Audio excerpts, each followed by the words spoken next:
Hello, hi, welcome once again to M5's English language learning program, Let's Speak English. I'm Gav Duncan and I'm here on your TV to help you learn English. Now, are you sitting comfortably? Yes? Good. And are you ready for today's lesson? Yes? Good. Okay, well let's learn English together. And hello people, hello, hello, hello and jelly. Yes, that's right, I said jelly. And I'll tell you why. I was thinking about the information that I told you, the information about my eating habits, the fact that I'm a picky eater. Let me also explain that I am actually getting better. My mother was here a few years ago and she was stunned when she heard that I ate spinach. She could hardly believe it. She congratulated Eva on this wonderful achievement. Eva had managed in only a few short years what my mother had failed to achieve in 23. So, although I am still a picky eater, there are some things like asparagus, for example, which will never pass down my throat, and cauliflower, and Brussels sprouts. These are things that I will never, ever eat. So yes, although I am a picky eater, and I don't like vegetables, and I don't really like fruit, and I absolutely hate tomatoes. I like tomato sauce and ketchup and any sort of processed tomatoes, but I can't stand tomatoes when they're raw. Ugh! Tomatoes, horrible things. Anyway, I suddenly remembered that there was one thing I also used to eat all the time when I was young. Jelly. Now, when I say jelly, a lot of people would think that I'm talking about this stuff. But they'd be wrong. Some other people, like Americans, might think that I was talking about what the Americans call jelly. This stuff. But everyone knows that that stuff is jam, not jelly. Only the Americans call jam jelly, and that's because they're confused about some words. No, when I talk about jelly, I am talking about the first picture I showed you, but that was jelly after it's been made. And I used to eat the stuff raw, uncooked. Yes, it used to come in two forms in the UK. In a powder, which you mixed with hot water, and in another form, my favourite form, in cubes like this. Most people had jelly cubes in their houses, especially if they had kids. It was an easy treat to make, but I ate the stuff raw. When I and all the other kids at school used to sit down to have our packed lunches at lunchtime, there was always a huge difference between the food that they were eating and the food that I was eating. All of my friends' packed lunches were made by their parents, well, by their mums normally. But if my mum made my sandwiches, if she made my packed lunch, then I wouldn't eat it. It was full of things that I didn't like yogurt, vegetables, coleslaw, No. So I had to make my own packed lunch. That's the only way I could get the food I wanted. Raw jelly, ketchup sandwiches and banana bats. The food of champions, I think you'll all agree. There was one other thing which my mother wouldn't do. She wouldn't buy us flavoured crisps. Nope. All of the other kids had exciting flavours of crisps. Cheese and onion, roast beef, scampi, and other strange, exciting flavours. But my mum refused to buy exciting flavours of crisps. She only bought us salted crisps. And the salt wasn't on the crisps when you bought them. No, there was a little bag of salt inside the crisp packet. And you opened it up, poured the salt into the bag of crisps, and then shook the bag to make sure that the salt covered all the crisps. It might sound great now when these days salt is practically illegal, but when I was younger I thought it was stupendously boring. But it gave me an idea. I figured out that even if my mum wouldn't buy us salt and vinegar crisps, then I could use the same method as the bag of salt inside the bag of crisps to make my own. So when my mum wasn't looking, I opened my bag of crisps and poured some vinegar in. And this was malt vinegar, something which the British really like. Think about people in Belgium. They like mayonnaise on their chips. Fine. Think about the North Americans. They like ketchup on their chips, although they also call chips French fries, which is a bit confusing. Anyway, one thing that the British like on their chips is malt vinegar, this stuff. It's not something that a lot of people like on their chips. I know, but I think it's great. Evie hates the stuff. She can't stand the smell of it. She freaks out when I put it on my chips. She opens all the windows and refuses to sit near me. But back to my crisp invention. I poured some vinegar into the crisps and then sealed the bags, you know, with one of those little bin tags you used to get. You know the things, a little piece of wire covered in some sort of paper or plastic, these things. So, I sealed the crisp packet and went off to school.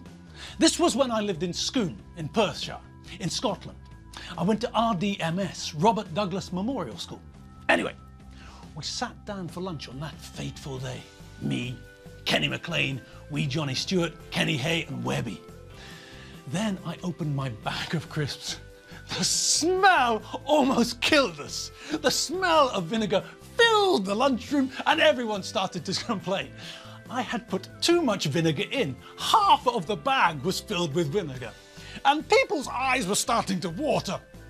But, not to be proved wrong, I ate the crisps. Of course, I couldn't eat them like normal crisps. After half a day in my lunchbox, the vinegar had soaked through the crisps and had turned the crisps into some sort of cricket ball. I had to hold this ball like an apple and bite into it. God, it was awful. But I had to eat it. Otherwise, I would be admitting defeat. And that's not on. That's just not on at all. All right, enough of tales of my gourmet development as a child. What are we going to get our teeth into today? Of course! We were looking at those words we often see with the present perfect, weren't we? Yes! That's what we were doing yesterday, isn't it? Yes, of course, it's all coming back now. Okay, so what were the words? Can you all remember? There was already, just, still, and yet. Okay, and who remembers what they mean? Yes, I know you all do, but let's just check, just to make sure. Okay, let's have a look at them in alphabetical order. Already. Okay, so what do we remember about already? Well, already means that we're talking about something which happened before we expected it to.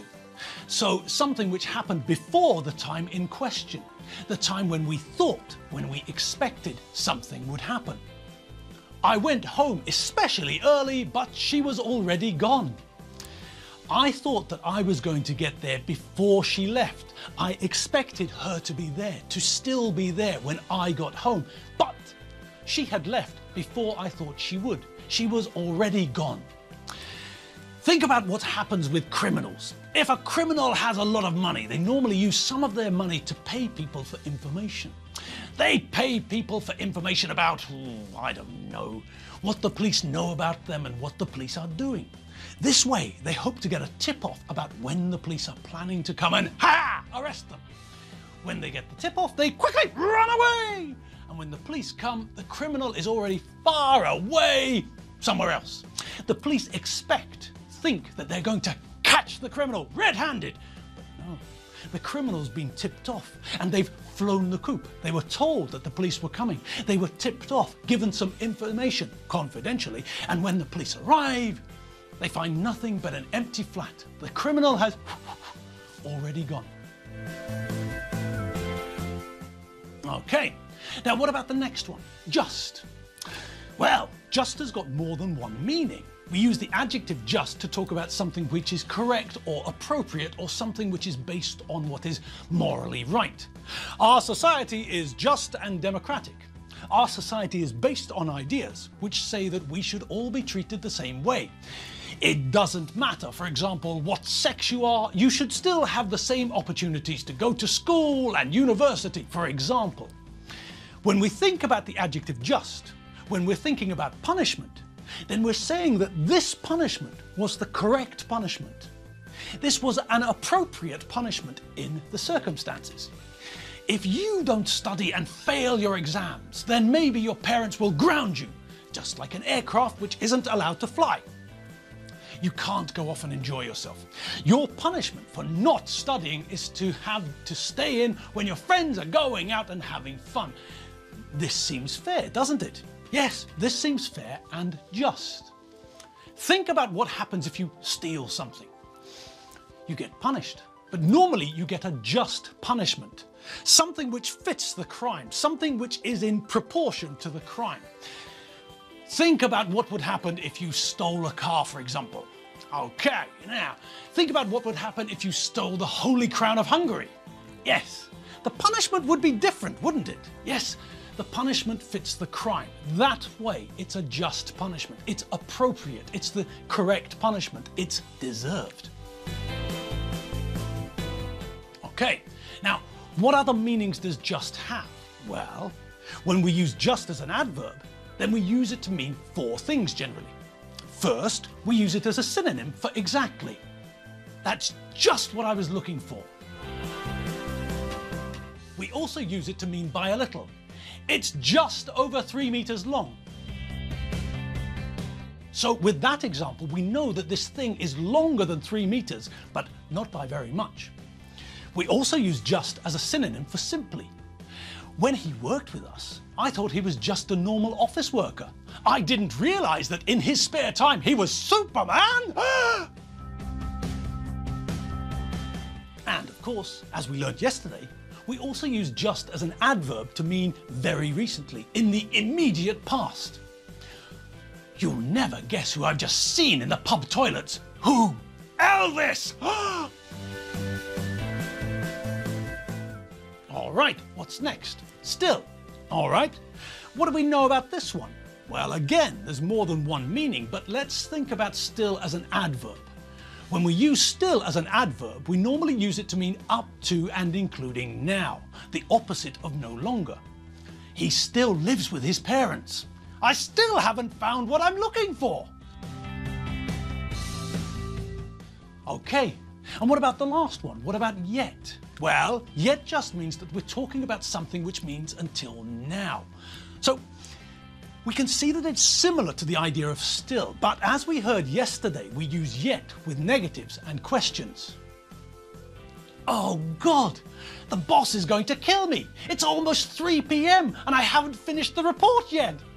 Have you finished the report yet? All right, and unfortunately, that's all the time we've got for you today. Yes, I know. I spent so much time telling you about my odd dietary upbringing that we didn't have time to look at those sentences we started yesterday. Oh well, never mind. We'll have plenty of time to get our teeth stuck into them later, just as we'll have plenty of time to get our teeth stuck into a ketchup sandwich. Possibly with some cheese. That works for me too. All right, people. Well, tomorrow's Wednesday, which means that we're expecting Enid. So we're not going to catch up with the sentences and find some more to practice tomorrow either. But don't worry. We'll have a look at the sentences we started on Thursday. I promise.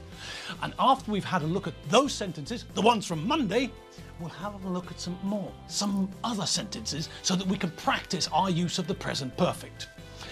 All right, that's all we've got time for today, so I'll see you all tomorrow. Remember to have fun, whatever you get up to, and I'll see you all tomorrow. Same time, same place, but a different day.